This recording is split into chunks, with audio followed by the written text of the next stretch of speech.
What's up, everyone? Welcome, Squad, and welcome back to our Slav Guns coverage of SHOT Show 2020. And I'm here at a familiar booth for a lot of precision shooters with Sierra, and I'm here with Adam Bell. How's it going?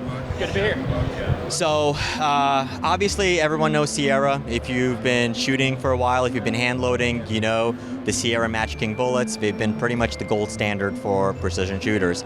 Over the last couple of years, however, Sierra has expanded their product offerings. So we're here with Adam, and we're going to go over our new products for SHOT Show 2020. All right, so for us this year, our big thing is our ammunition, like we said. We've got 3 ammunition lines. We've got our GameChanger line that we've been expanding since last year that has our hunting bullets.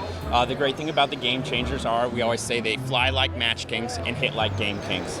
They are designed to be, best in class for flight performance and for terminal performance. And also new for this year is our Prairie Enemy, which is our varmint line. So these are all loaded with our Blitz King bullets that are known for their devastating performance. So these are all loaded more economically. The loads are we've got 2 loads in 223, a load in 224 Valkyrie with the 69 grain Match King. We got a load in the 204 Ruger and the 243. And also new for us this year is what we're doing with True Velocity. They are starting a match line for us with 308 Winchesters we're going to start with. We'll be loading with their Polymer cases. Now, for those who might not be familiar, so you've seen True Velocity, you've been sponsoring a lot of the stuff at SHOT Show. What's the advantage to having polymer-cased ammo? Oh, the great thing about Polymer Case is the amount of control they have in the manufacturing. They can closely control the external geometry and the internal geometry and sort of tune what you need to get the best load. They're also able to tune their neck tension and really drive down the standard deviations both in velocity and pressure. And that's how we're going to deliver those sub-MOA groupings. Wow, certainly interesting, and I'll probably have to try some of those in the near future. Now, as far as, so we talked about the Prairie Enemy. What's the availability on them in the calibers right now? What's the price point? Price point's probably going to be in the mid-20s on everything. Right in there in line with all the other economical, but we're trying to really push the precision of the lines that everyone out has for varmint ammo. So we're really looking to deliver that accuracy and that precision, but in a varmint line. And I guess, is that ammo going to be available right now for people to buy? Yes, the Prairie Enemy is all available right now, same way with all the GameChangers. And who would be the major distributors for them? Oh, goodness. All of them. Okay. Yep. You'll be able to find them in stores, places like Academy has them, Bass Pro has them, all those groups. Awesome. So that's the Prairie Enemy ammo. What else you got? We've got some new bullet offerings for those who are out there reloading.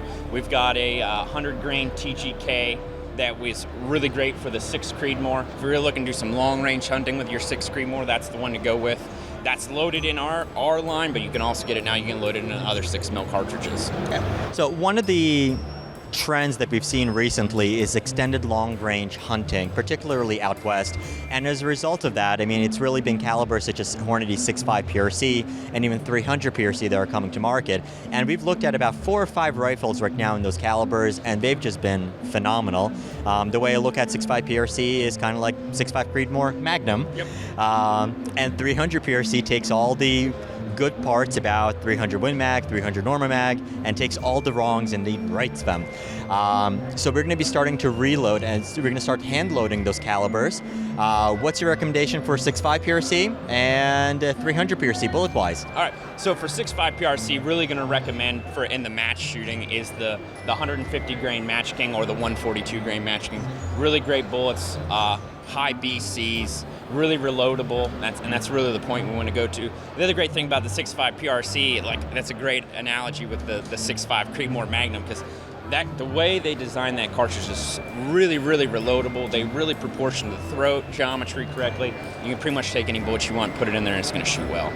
And then in the 300 PRC, again, like you said, they fixed all the wrongs that have been out there for a long time. They've really opened that cartridge up in that size. You can run things like our 200 grain Match King and our 230 grain Match King are really high, really low drag bullets.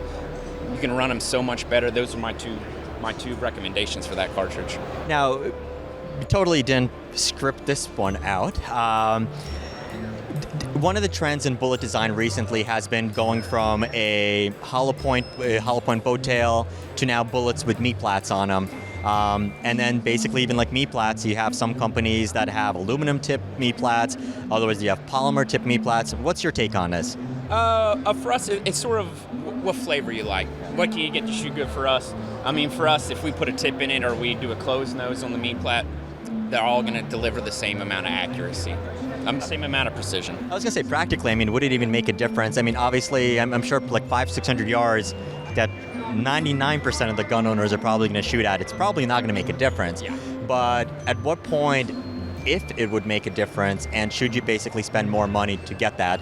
Or are we really focusing on just getting bullet-to-bullet consistency? I think really what we're doing is we're focused on getting bullet-to-bullet consistency.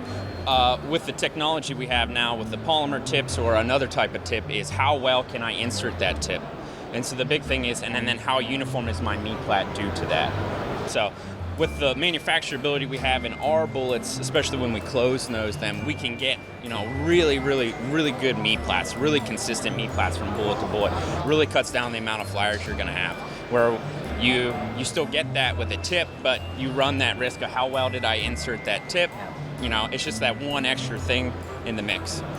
Adam, thanks very much for that information. I mean, it definitely adds to the conversation of, okay, well, what do you need? What is perhaps ideal? And I guess ultimately coming back to the question, being right versus being effective. Yep, absolutely. So do you have any load data? What's your take? What have you seen? Because I'm sure you guys test a lot of ammo. You publish your reloading manual all the time.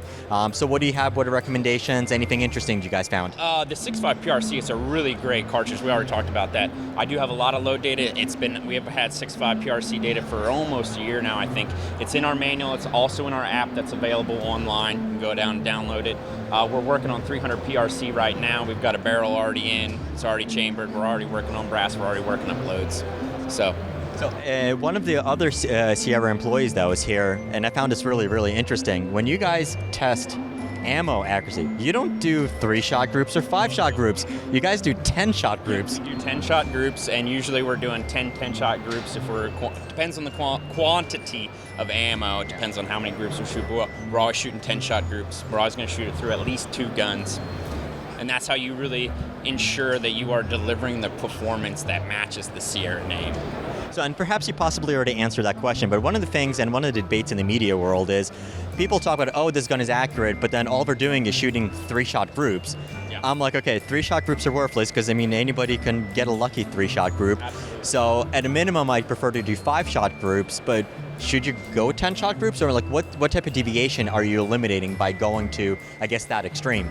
Well, it's sort of, you have to make it suit your purpose. Like when we're doing these 10-shot groups, we're trying to qualify large amounts of ammo and trying to ensure that it's going to work in multitudes of different guns. If I'm going to do a hunting rifle, I probably, a specific built hunting rifle, I'm probably going to do 3 to 5. I'm happy 3 to 5 is going to be good. I'm not going to see those flyers that I would see with a match gun. An F-class gun, I'm going to shoot a 20-shot string. So, and really what I've found is you want to put your firearm through what it's going to take to shoot that match. If I'm setting up a PRS gun, I'm going to go out and I'm going to shoot like I'm shooting a PRS stage. Maybe I'm not going to jump around a barricade or anything like that, but I'm going to sit at a bench and I'm going to run them down as fast as I can get back on the target as accurately as possible. I want to see if I'm inducing anything by putting that amount of heat in that barrel in that short amount of time.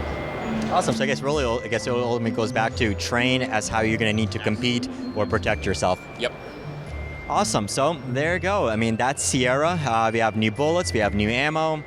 Impressing us with more. And obviously, if you're looking for good ammo, you're looking for good bullets, take a look at Sierra.